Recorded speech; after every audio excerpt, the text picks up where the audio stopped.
तो हमने ओरोफेरिंग्स तक देख लिया था, फिर नेजोफेरिंग्स, फिर लैरिंगोफेरिंग्स। अब फाइनली हम लोग जाने वाले हैं ईसोफेगस की तरफ। ठीक है, इसके बाद हम पढ़ने वाले हैं ईसोफेगस। यहाँ से यहाँ तक मतलब जो फेरिंग्स है, फेरिंग्स से जो ट्यूब निकली हुई है वो ट्यूब कहाँ पर जाके खुलती है? स्टमक में जाके खुलती है। ये इतना पार्ट हमारा स्टमक है, स्टमक में जाके खुलती है और इस स्फिंक्टर का नाम है, स्फिंक्टर मतलब होता है सर्कुलर मसल लेयर। एक प्रकार का स्फिंक्टर लगा है जो इस तरह से होता है और वो खुल जाता है, जिसके कारण फूड जो है वो कहाँ एंटर कर जाता है? स्टमक में एंटर कर जाता है।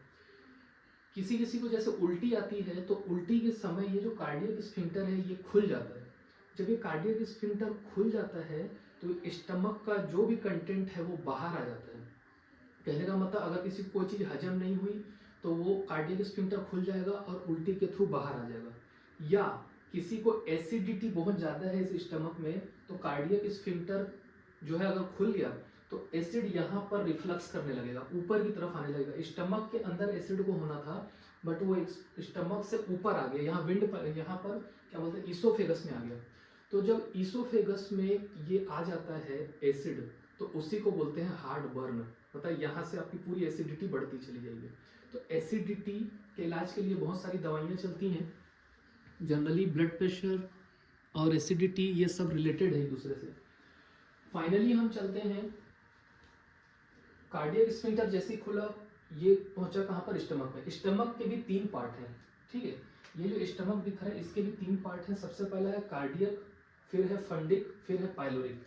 1 2 3 कार्डियक, फंडिक, पाइलोरिक। क्या बोला मैंने? स्टमक के 3 पार्ट हैं, cardiac, fundic, pyloric. Cardiac part जो है वो इस तरफ, इस पोजीशन में हमारा हार्ट होता है। ठीक है, ये जो लेफ्ट है, लेफ्ट साइड में हमारा हार्ट होता है, क्योंकि ये पार्ट जो है हार्ट से कनेक्टेड है। अगर कोई ज़्यादा ही फूड खा लेता है तो देखना यहाँ पर कई बार दर्द शुरू हो जाता है। क्यों?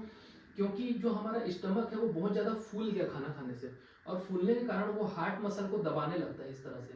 तो जब ये हार्ट मसल को दबाने लगता है तो लेफ्ट साइड में हल्का सा पेन होने लगता है। कई लोग बोलते हैं खाना खाने के बाद तुरंत यहाँ पर दर्द हो रहा है। तो क्यों होता है दर्द? उसका रीज़न यही है, एकदम ज़्यादा खाओगे, ज़्यादा खाने से ये पेट फूल जाएगा, फूलने के कारण ये हार्ट मसल को प्रेस करेगा, तो हार्ट में हल्का सा पेन क्रिएट हो जाता है, इस तरफ दर्द शुरू हो जाता है। ठीक है, तो इसलिए कम खाइए, अच्छा खाइए। ठीक है, ताकि आपका पेट फूलने की जो समस्या है वो ना हो।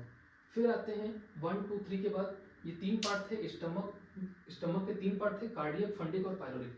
कार्डियक पार्ट जो हार्ट से रिलेटेड है, फंडिक पार्ट जहाँ एक्चुअल में डाइजेशन होना है, जहाँ मेन पार्ट है। ठीक है, ये जो है स्टमक का मेन पार्ट है। फंडिक जहाँ पर बहुत सारे एसिड रिलीज होते हैं, मतलब जनरली यहाँ पर कौन सा एसिड पाया जाता है? HCl, hydrochloric acid. समझ में आ रहा है? स्टमक के फंडिक पार्ट में मेन हाइड्रोक्लोरिक एसिड पाया जाता है। ये हाइड्रोक्लोरिक एसिड क्या करता है? डाइजेशन में मदद करता है। एक बैक्टीरिया है, आपको बता दूं, एक बैक्टीरिया है जिसका नाम है हेलिकोबैक्टर पाइलोरी। केवल इकलौता ऐसा बैक्टीरिया है पूरी दुनिया में जो इस एसिडिक एनवायरनमेंट में भी सरवाइव कर सकता है। क्या बोला मैंने? हेलिकोबैक्टर पाइलोरी एक बैक्टीरिया है जो इस फंडिक वाले पार्ट में जो हाइड्रोक्लोरिक एसिड निकल रहा है वहां पर भी सरवाइव कर सकता है। ठीक है, इसका मतलब ये हुआ, सोचो कितना पावरफुल बैक्टीरिया होगा वो। उसी के कारण क्या होता है? गैस्ट्रिक अल्सर, मतलब यहाँ पर जो छाले बन जाते हैं, बोलते हैं पेट में लोगों को छाले हो गए हैं, तो वो एक बैक्टीरिया के कारण होते हैं। हेलिकोबैक्टर पाइलोरी बैक्टीरिया ग्रोथ वहां पर क्या करता है? अंदर की लेयर को डिस्ट्रॉय कर देता है। तो जैसी वो डिस्ट्रॉय होगी छाले चालू हो जाएंगे। ठीक है, तो ये हो गया फंडिक। तीसरा पार्ट आता है पाइलोरिक। पाइलोरिक पार्ट में सबसे इंपॉर्टेंट क्या होता है कि जितना भी फूड मटेरियल डाइजेस्ट हो चुका है वो आता है पाइलोरिक पार्ट में, मतलब ये एंड ऑफ द स्टमक है।